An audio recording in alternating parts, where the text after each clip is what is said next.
2036 सालमा हजुर यहाँ दमक आएपछि हजुर यहीँ बसिरहेका थियौँ। यहाँ टङ्क ढकाल भन्ने एकजना हाम्रा साइनामा भान्जा पर्ने मान्छे अहिले विराटनगर हुनुहुन्छ। हजुर जीवन भण्डारी भन्ने मेची पुस्तक पसलमा गर्नुहुन्थ्यो, उहाँ अहिले परमधाम जाइसक्नुभयो। हजुर टङ्क ढकाल र जीवन भण्डारीले के भने यो अनारस सिलगढीमा 1 रुपियाँ गोटो पाउँदो रहेछ, हजुर यो लिएर गयो भने काठमाडौँमा 10 रुपियाँ गोटो बिक्दो रहेछ। हजुर पैसा छ छैन तपाईँसँग भने मसँग त पैसा त थियो, अब हजुर। अर्काले ल्याएर राखे पैसा मसँग एनी टाइम हुन्थ्यो। हजुर लु जाउँ भनेर 3 जना सिलगढी गयौँ। तराई मूलको हजुर। एउटा अनारस व्यापार गर्ने एकजना भाइ थियो। हजुर एकजना भाइ भन्दा हामीभन्दा मभन्दा बुढो अलि दाइ ए हजुर थियो।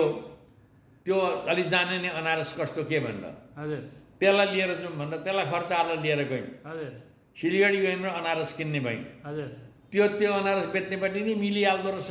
ए उहाँ लगेर चाहिँ अनारस हामीले किन्ने भयौँ 5000 जाना। हजुर ट्रकमा लाने भयौँ, ट्रक खोज्यौँ, हजुर ट्रकको भाडा कति हो त्यो पनि गऱ्यौँ। हजुर अब त्यहाँ त्यो अब काठमाडौँ पुर्याउने अनारस अलिक त्यति धेरै गलेका त्यस्ता लानु हुँदो रहेछ। हजुर तिनीहरूले मौका परो बेच्नु पर्ने, जुन जुन पाकेका यता भ्यात्त भएका जे गन्तीमा डङडुङ हालिदिए ट्रकमा हामीलाई। ए हजुर अब हालेर गयौँ, त्यो ट्रकका मान्छे पनि जाने 2 जना अरू थिए ड्राइभर बाहेक।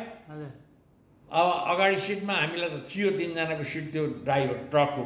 हजुर तिनीहरू चाहिँ त्यो अनारस माथि तिर्पाल ओछ्याएको थियो नि, हजुर त्यहीँ बसेर गयौँ। हजुर काँकरभिट्टामा लिएर आउँदा 1 रात त्यहीँ राखिदियो।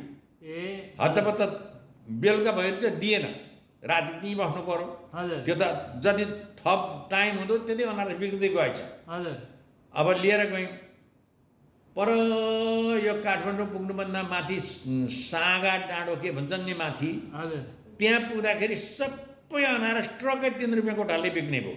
हजुर जीवन लिएर मैले दिउँ भन्यो। हजुर टङ्क ढकालले त्यहाँ तल पुग्दा 10मा बिक्छ बेच्छले, म मान्दिनँ। जीवन चढ्नु भएको थियो माथि झार्नलाई दिनलाई, हजुर टङ्कले मानेन। त्यहाँ नदिएर सुइयाँ तल लग्यौँ र कालीमेटीमा लगेर एउटा त्यहीँको साउको कोठो हुँदो रहेछ, हजुर अनारस त्यहाँ सबै लाने राख्ने गर्दा रहेछ नि। त्यो अनारस बेच्नुजेललाई 500 रुपियाँ भाडामा, हजुर त्यो 2 दिन 3 दिन रमाउँदो रहन्छ। हजुर ठ्याक्क राखियो। अब त्यो भ्याट त छ नि त हाम्रो त। हजुर अब एउटा पिस त 10मा पनि बिक्यो। हजुर। अब सबै भ्याट त भइसक्यो। त्यो ठुलो गोदाम थियो, त्यो मुला घरपट्टि त अर्कोलाई दिएछ क्या ट्रक, 1 ट्रक राख्ने एउटा कुनामा। हामी यता बाहिरपट्टि बस्थ्यौँ एउटा गल्ला राखेर, हजुर पछाडिबाट ल्याउँथ्यो अर्को पो हालेछ। हजुर त्यति बेला हाम्रो टङ्क ढकाल चाहिँ कडा मान्छे क्या। हजुर जीवनराममा भए त्यो काम गर्न सक्ने थिएनौँ। हजुर टङ्कले तेरीमा मुला लुलु यो हाम्रो कोठामा चाहिँ नि हाम्रो अनुमति बिना किन ल्याएर राखिस् चल भने। त्यो उतैको यो इन्डियन मुलकै मान्छे है, हजुर सिलगढीतिरकै मान्छे। हजुर डाङडुङ साँचो लगाइदिए टङ्कले। हजुर अब कुदेर त्यो माथि गयो नि त। अब घरपट्टिसँग हजुर त्यहाँको निहार थियो। हजुर झापालीसम्म सक्दैन बा त्यहीँ मिल सक्दैन भन्नु। झापाली भने चाहिँ डराउँदो रहेछन् अब फेरि। अब त्यो आएर त्राइमाई भयो। यता 1500 जति त्यो गाँठे गिर्खा भएका थिए नि त हाम्रा। हजुर अब त्योभन्दा पहिले त्योभन्दा पहिले के भने हाम्रा जब बिग्रिसकेका थिए नि त, हजुर उजुर पर्यो। उजुर परेपछि नगर प्रहरी आएर यो बागमती विष्णुमती खोला लगेर फ्याँकेर राख्न पाइँदैन भन्यो। हजुर अब अर्कालाई छान्न दिउँ भने सबै छान्छ। हजुर च्याप्प समुदाय नराम्रा डोका हालेर जम्मै कति डोका खोला लगेर फाल्न लायौँ हजुर डोका बोक्ने मान्छेलाई। हजुर अब बाँकी रहेको 1500-1600 थियो, त्यसले ल्याएर राखिहालेछ। हजुर यो जम्मै किन तँलाई दिने, नत्र भने साँचो लाउने खोल्दैन खोल्ने भनेर टङ्कले ताउर माउर गरे। अब त्यहाँ चाहिँ टङ्कको एकदम खुब काम लाग्यो। भरे त्यो रहेको जति 3 रुपियाँ कि 4 रुपियाँ गोटाले सबै त्यसरी लगाउँथ्यो, कामै लाग्ने थिएन। ए जम्मै दिम। हजुर अब यति उति गर्दाखेरि हामीलाई 4200 रुपियाँ घाटा ठक्क लाग्यो। त्यति गाली छ त्यति गर्दा त्यसलाई जाँड्दा 4200 घाटा लाग्यो।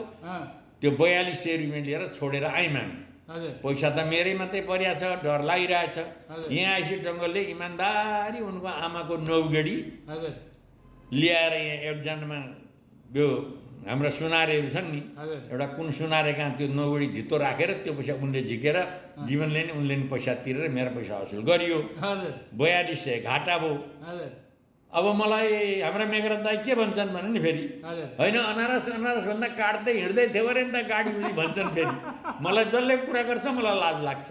त्यस्तै थियो। यहाँ सल्ल गौडा त गएँ, हजुर हाम्रा बहिनीका ससुराली होइन पण्डित व्यापार कस्तो गरियो भन्छ, होइन भगवान् मरे, अनि लाजले मरे नि त। तर उहाँले मलाई के अर्थ दिनु भने अब जे भइहाल्यो, पहिलो व्यापार बिग्रियो अब नाफा हुन्छ, हजुर अब पैसा अरू छ छैन घरमा, छ किन, अब धान किन खुर्कु, हजुर नै नाफा हुन्छ हजुर भनेर उहाँले सिकाइदिनु भयो। हजुर काँटा चाहियो। हजुर यो जुट विकासमा एकजना कोइराला थिए, त्यहाँको हाकिम हजुर चिनजान थियो सनलाइले गर्दा। हजुर एउटा काँटा देउनङ दाई भने मैले दिएँ उनले। हजुर अब गएर धान किन्न थालेँ म। हजुर धान त्यो साल धान किनेको त 35 रुपियाँ मन किने, हजुर अब बेच्दा 50-55 रुपियाँ मन पनि बिको। हजुर अब पहिलेदेखि थालेको अनि धान नल्याइकन अग्रिम पैसा माग्ने आए नि त। हजुर 35 रुपियाँ मनले पहिले पैसा दिएँ, हजुर सबै ल्याएँ, टाकाटुक गर्दा त्यो अस्तिमा लगाइदिएँ। हजुर त्यहाँबाट जग्गा जमिन के जाति गर्न थाल्यो, घडेरी किन्दै बेच्दै गर्न थाल्यो। हजुर त्यसमा धेर नाफा भयो नि त घडेरीमा। हजुर घडेरी किन्दै बेच्दै गर्दा त कहिले कहिले त महिनाको 50-60 हजार पनि कमाइ भयो त्यो बेलामा, छिटो हुन्थ्यो। हजुर बिको भने अनि कमाइ भइगयो नि। भइहाल्यो। हजुर अनि त्यस्तै गरियो, 3-4 5जना पार्टनर हुन्थ्यो। पछि तपाईँले कपडा पसलहरू पनि अनि गर्नु। त्यस पछाडि हजुर 42 सालदेखि गणेश बहादुर घिमिरेले घर बनाइसकेपछि एउटा कोठो लिएर त्यहाँ थान कपडा गरेँ। हजुर